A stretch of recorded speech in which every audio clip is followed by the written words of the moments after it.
In the modern day, we're taught that Chicago was built in the 1800s, but there's so much with that narrative that doesn't add up that it leads us to believe that there's something that was left out of the official history books. In 1605, a map published in Venice shows North America with many Old World cities.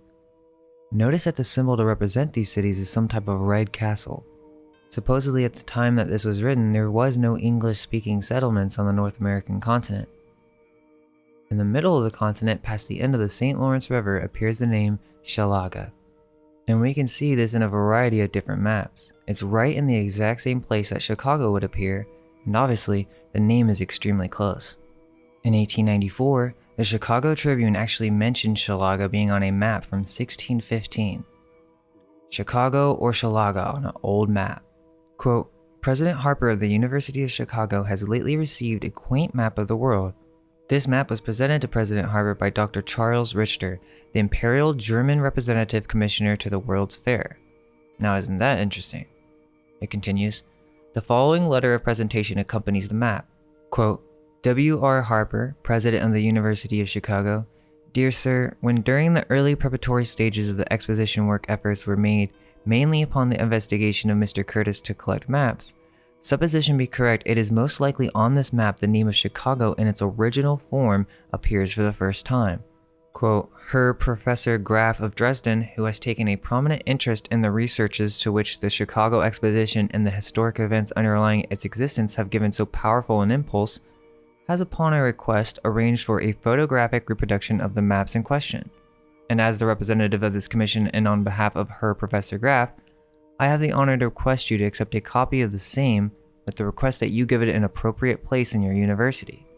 And with the hope, also, that it will prove the warm interest that Germany has taken of old in that far-off period of history. I trust that you will accept this small token of esteem in the spirit in which it is given, as a mark of appreciation, however inadequate, of the energetic efforts that are being made towards the propagation of science and education by the Chicago institutions generally, and your university especially, and as a manifestation of the interest which German scientists have taken. End quote. Okay, so Dr. Charles Richter was the Imperial German Representative Commissioner to the World's Fair, and it seems that he was trying to write to the university professor and attempt to speak about CHILAGA appearing on old maps, and he even alludes to it having a connection with Germany. Obviously, there was some interest by people who knew not of the origins of the World Fairs into Chicago's ancient origins. But this is kind of where it gets even crazier. The newspaper actually had a follow-up 6 days later where they attempt to cover this whole thing up. Let's remember now that we understand the orphan asylums and that most of these people, especially the journalists and the German migrants, they wouldn't know the full history of this city. That knowledge would only be known by the secret orders who own the buildings and perhaps some higher-ups at these colleges. Now the headline of the newspaper reads, CHILAGA is not the same as Chicago. Someone named C.F. Gunther writes in and says, quote, In the Tribune of Sunday, there appeared a map lately sent to President Harper of the University by Dr. Charles Richter, Imperial German Representative Commissioner, which is supposed to represent the oldest appearance of the name of Chicago, namely 1615. As no one questions this assumption, I am frank to say that it is unquestionably an error in every respect.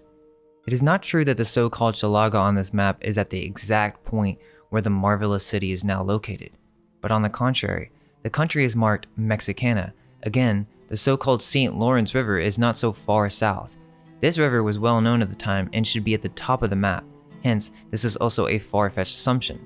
It is self-evident that no one would put Chicago on a river running up in Mexico, for Chicago, situated on a chain of lakes nearly 1,000 miles long, omitting these lakes entirely and place it on a river going into Mexico.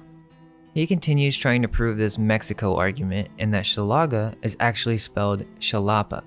Now, this makes it very obvious that they didn't want this to be looked into at all because the truth is, CHILAGA is not spelled Chilapa, and it's on several maps in the 1500s. Many of the maps that show CHILAGA closer south have been distorted as with the German plate, but there are maps that show it in its correct position. Also, just because the map said Mexicana doesn't mean anything. In fact, Mexicana is said to have been all of California, Florida, Nova France, Noruega, Quivira, and many more. It wasn't literally just in Mexico. And it's very strange that someone at the university actually said this and ignored that CHILAGA is actually accurately placed on Mercator's map, so there's obviously some type of cover-up going on. Also, another argument made is that Hochelaga appears on several maps and that CHILAGA is some corruption of that, but I think Hochelaga must have been some type of smaller settlement made around the ruins of CHILAGA, possibly by cannibalistic tribes as mentioned in many books around this time. But this got me looking into the University of Chicago, and I mean, just take a look at this building, which was also graciously funded by John D. Rockefeller. So yeah, it's another castle, but I mean, just think about it. Why would the college try to cover up CHILAGA? Well, it's because the officials, or those who were in control of Chicago at the time, were secret society orphans who had repopulated the city and educated the population. By this time in 1890, most of Chicago's population was transported in, and the people had no clue who actually built these structures. Just look at the University of Chicago's emblem in 1890. Looks like we have a griffin in flames. Maybe they're trying to tell us something? They tell us that Chicago was raised afoot because of swampland flooding. They tell us that they built a tunnel under the Chicago River. They tell us that there was a great fire, yet when we look at the old pictures of Chicago, it looks like a bomb went off. They tell us that Chicago's World Fair was built in less than 3 years. Even if this was done with plaster, this would have been a massive undertaking. Just look at these structures. Does this look temporary to you? The purpose of these fairs were to indoctrinate, and I wouldn't be surprised if people began asking questions. I mean, look at Dr. Charles. He obviously was curious to Chicago's ancient origins, since it has been depicted in maps, and they were probably curious about who built all these structures, and so maybe the officials decided that they had to get rid of it, so they destroyed everything. These structures were not built in the 1800s. Chicago was an old world Tartarian city. It's even on Mercator's map from 1569, so why when you look up CHILAGA does it say that it's only on a map in 1605? Very strange, right? And on the Mercator's map, there's a series of texts with Latin legends that actually talk about Tartaria. He mentions the Tartars almost 20 times on this map, and it's possible that they're the actual source for where Mercator actually got his info. He talks about a King John who had taken over the country of Tartaria, and basically in order to quell rebellion, he decided to disperse them into different countries, breaking their power of rebellion. But the Tartars were unwilling to give up their kinship, and of mutual association, they made a vow and fled to the northward where they seized a very vast country. So Mercator was well aware of the Tartarians, and if they had complete control of the east, it's not that far of a stretch to assume that they would attempt to pass the Bering Strait. If we look at Arzareth, which is the land beyond the Great River, far away from the habitation of man, in which the 10 tribes of Israel will dwell, observing the laws of Moses until the time of restoration, Arzareth was clearly in Tartaria, right by the Bering Strait. The Tartarians, then trying to flee whatever king or parasites were trying to take over, they crossed into America and began creating cities, one of them being CHILAGA. In America, being the latest and most accurate description of the New World, we actually have a paragraph that speaks of this exact situation. Quote, "The other Tartary, which certainly was the first nursery, from hence the Americans were transplanted. Tartary, or Tatary, so called from the river Tatar, which runs through the country Mongol into the Northern Ocean, covers a great part of the terrestrial globe. The lesser Tartary makes out a considerable part of Europe, the greater is Asia. Now we must inquire from what Tartars the Americans extracted.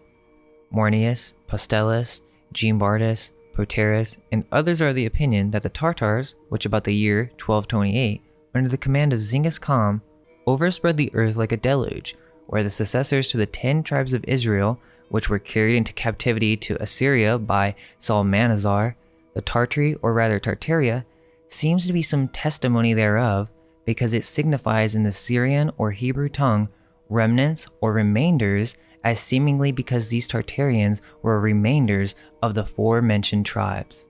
End quote. So you tell me, what do you think? Is Chicago the ancient mythical city of CHILAGA?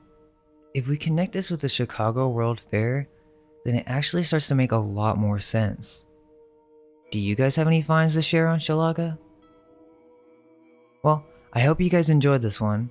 Stay curious, and all we can hope is that our minds will be unveiled. Let go of everything you think to be true. Relax the mind and ask the question, do I truly understand what this reality is?